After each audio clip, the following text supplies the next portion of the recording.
Jumpa lagi Sobat Olahraga, semoga kalian selalu dalam keadaan sehat dan penuh semangat. Hari ini kita punya kabar terbaru seputar Timnas Indonesia yang sayang banget kalau dilewatkan. Berikut berita lengkapnya. Shin Tae-yong diam-diam pantau Timnas dari jauh. Kasih pesan penting jelang fase paling berat Indonesia di kualifikasi Piala Dunia. Timnas Indonesia siap gebrak ronde 4. Patrick Kluivert tolak tambah staf. Fokus benahi lini serang yang masih tumpul. Tapi sebelum kita masuk ke inti pembahasan, dukung dulu channel ini dengan menekan tombol subscribe. Dengan begitu, saya makin semangat menghadirkan berita-berita menarik untuk kalian. Shin Tae-yong memang sudah tidak lagi berdiri di pinggir lapangan memimpin Timnas Indonesia. Namun, bukan berarti ia lepas tangan. Justru, meski tak lagi menjabat sebagai pelatih kepala, perhatian STY terhadap skuad Garuda masih sangat besar. Diam-diam, pelatih asal Korea Selatan ini tetap memantau perjalanan anak asuhnya dari kejauhan, dan kini ia bahkan memberikan masukan penting menjelang babak keempat kualifikasi Piala Dunia 2026 zona Asia, fase paling menantang yang pernah dicapai Timnas Indonesia. Dalam sebuah sesi bincang santai bersama Jeng Sukseo yang disiarkan langsung di Instagram, Shin buka suara soal keberhasilan Indonesia melaju ke fase lanjutan. Ia menyebut bahwa langkah keputaran keempat ini adalah sejarah yang sangat besar, bukan hanya bagi tim nasional, tapi bagi sepak bola Indonesia secara keseluruhan. Masuk ke fase keempat adalah pencapaian tertinggi bagi Indonesia. Saya yakin mereka akan tampil lebih berani dan percaya diri di sana, ujar STY dengan penuh optimisme. Kata-katanya bukan basa-basi. Ini datang dari seorang pelatih yang tahu betul bagaimana kerasnya persaingan di level atas Asia, dan yang pernah memoles wajah Timnas dari titik paling suram menuju titik terang seperti sekarang. Namun, STY tidak sedang memuji untuk membuat puas. Justru sebaliknya, ia memberikan peringatan yang sangat penting. Menurutnya, tantangan di babak keempat jauh lebih berat, bukan hanya dari segi kualitas lawan, tetapi dari segi fisik dan kesiapan mental. Tim-tim dari Timur Tengah menuntut kesiapan fisik ekstra. Saya pikir Indonesia harus benar-benar mempersiapkan kondisi tubuh para pemain secara optimal, tegasnya. Ia tahu bahwa negara-negara seperti Iran, Arab Saudi, dan Qatar bukan hanya tangguh secara teknik, tapi juga unggul dalam hal intensitas, stamina, dan ketahanan fisik di cuaca ekstrim. STY juga menyentil soal mental bertanding. Menurutnya, jangan sampai pemain Indonesia merasa cukup hanya karena sudah menembus babak 4. Justru ini adalah awal dari ujian sebenarnya. Karena jika ingin bersaing dengan tim-tim papan atas Asia dan mewujudkan mimpi tampil di Piala Dunia 2026, maka ketangguhan mental harus menjadi senjata utama. Perlu diingat, fase 4 adalah fase baru yang belum pernah dimasuki Indonesia sebelumnya. Dalam sejarah sepak bola tanah air, ini adalah pencapaian paling tinggi sejak era Hindia Belanda tampil di Piala Dunia 1938. Dalam babak ketiga saja, Indonesia berhasil finish di posisi keempat klasemen dengan raihan 12 poin dari 10 pertandingan. Sebuah hasil yang cukup untuk meloloskan mereka ke tahap berikutnya. Namun, babak keempat bukan sembarang babak. Format baru yang diterapkan AFC akan mempertemukan 18 tim terbaik dari Asia, yang kemudian dibagi ke dalam 3 grup. Masing-masing grup akan diisi oleh 6 negara, dan hanya 2 tim teratas dari setiap grup yang akan otomatis lolos ke Piala Dunia 2026. Itu artinya, jalan Indonesia menuju panggung dunia masih sangat terjal. Dan itulah kenapa masukan dari Shin Tae-yong ini tidak boleh diabaikan. Meskipun ia tidak lagi berada dalam tim, pengalamannya menangani Indonesia selama lebih dari 4 tahun adalah aset yang tidak ternilai. Federasi Sepak Bola Asia sendiri telah menjadwalkan undian grup babak keempat pada 17 Juli 2025 mendatang. Sementara laga perdana dijadwalkan mulai digelar pada 8 Oktober 2025. Artinya, waktu persiapan tidak banyak. Apalagi Indonesia harus menyesuaikan diri dengan lawan-lawan yang jauh lebih berat, termasuk negara-negara dengan pengalaman tampil rutin di Piala Dunia. Pesan STY soal kesiapan fisik bukanlah sesuatu yang bisa dianggap ringan. Di fase ini, Indonesia akan menghadapi atmosfer pertandingan dengan suhu tinggi, tekanan supporter lawan yang ekstrim, dan tuntutan tempo permainan yang jauh lebih cepat. Jika pemain tidak disiapkan secara maksimal, maka mimpi bisa berubah jadi bencana. Dan yang tak kalah penting, Shin juga secara tidak langsung mendorong pelatih baru Timnas Indonesia untuk tidak hanya fokus pada strategi, tapi juga pembentukan mental pemenang. Karena itulah fondasi yang akan membuat tim ini bisa bersaing, bukan hanya melangkah.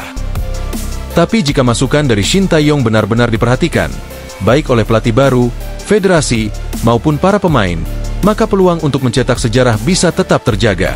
Di balik semua pencapaian, satu hal yang pasti, Shin Tae-yong belum benar-benar pergi dari timnas Indonesia.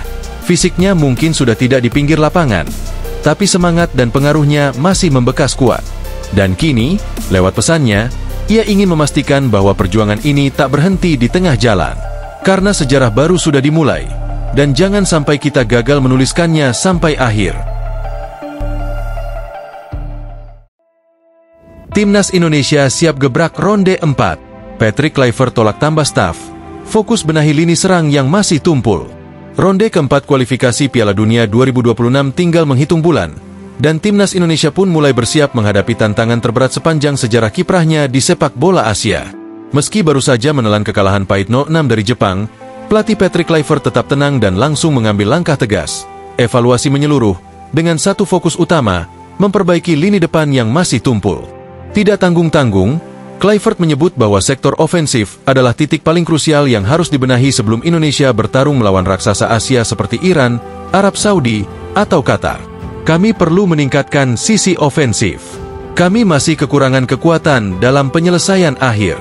Saya akan lebih fokus pada hal itu, ujar ex-penyerang Barcelona itu dalam konferensi pers usai laga melawan Jepang di Suita City Football Stadium, Osaka. Dalam masa kepelatihannya sejauh ini, hanya Ula Romeni yang berhasil mencetak gol. Itu menandakan ada sesuatu yang perlu dibedah lebih dalam dari cara timnas membangun serangan, hingga bagaimana penyelesaian akhir dilakukan. Dengan potensi lawan yang jauh lebih brutal di fase berikutnya, ketajaman lini depan menjadi harga mati jika Indonesia ingin bersaing, bukan sekadar ikut meramaikan. Namun menariknya, meski menyadari tantangan besar di depan mata, Patrick Kluivert menolak untuk menambah staf pelatih baru. Ia dengan tegas menyatakan bahwa dirinya puas dengan tim yang ada saat ini. Tidak, saya senang dengan staf yang saya miliki saat ini. Saya tidak akan menambah anggota staf lagi, tegasnya. Artinya, Kluivert tetap akan bekerja dengan Alex Pastoor, Denny Lanzaat, dan Gerald van den Burg, 3 orang kepercayaannya dari Belanda. Keputusan ini cukup mengejutkan, mengingat beberapa pihak sempat menyarankan agar ada penambahan staf lokal yang lebih memahami karakter pemain Indonesia. Namun, Kluivert tampaknya memilih jalan lain, memaksimalkan sumber daya yang ada, ketimbang menambah elemen baru di saat-saat genting. Meski dikritik karena kekalahan dari Jepang, Kluivert tidak sepenuhnya melihat hasil itu sebagai kegagalan. Ia menganggap laga tersebut sebagai pelajaran mahal yang bisa menjadi modal evaluasi untuk persiapan lebih matang di ronde keempat. Saya pikir lini tengah dan pertahanan kami dalam kondisi yang baik. Tentu saja, hasil ini agak mengecewakan bagi kami. Tapi kami akan bekerja keras untuk memperbaikinya, ucapnya. Babak keempat adalah babak baru. Kami harus siap sebagai tim. Ucapan Kluivert ini mendapat dukungan penuh dari salah satu bek andalan Indonesia, Jai Itzes. Ia menyebut bahwa kekalahan dari Jepang memang menyakitkan, tetapi bukan akhir segalanya. Justru, itu bisa menjadi bahan pembelajaran penting. Kami sudah pernah mengalami kemunduran, kekalahan, sebelumnya, ujar Jai. Di kandang kami juga kalah dari Jepang, dan kami bisa comeback melawan Saudi. Kemenangan 2-0 atas Arab Saudi menjadi titik balik yang menurut Itzes menunjukkan ketangguhan mental timnas. Ketika kami butuh kemenangan, kami melakukannya dengan cukup meyakinkan, lanjutnya. Baginya, kemenangan tersebut lebih dari sekadar hasil. Itu adalah bukti bahwa timnas mampu bangkit dari keterpurukan, dan punya mentalitas juara yang dibutuhkan untuk menembus level Asia. Namun tentu saja, level tantangan di ronde keempat akan jauh lebih tinggi. 6 tim terbaik dari Asia akan dibagi dalam 2 grup. Juara grup otomatis lolos ke Piala Dunia 2026, sementara runner-up akan bertarung di babak playoff.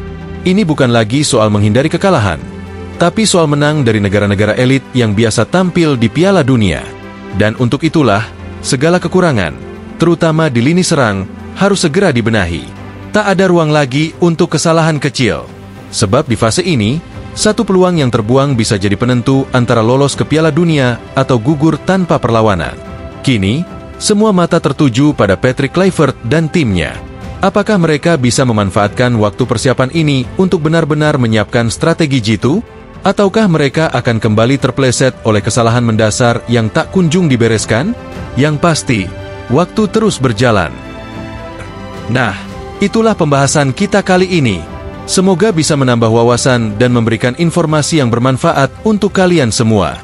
Jangan lupa terus dukung channel ini dengan like, share, dan subscribe agar kami semakin semangat menghadirkan konten menarik lainnya. Sampai jumpa di video selanjutnya. Tetap semangat dan dukung terus sepak bola Indonesia. Terima kasih.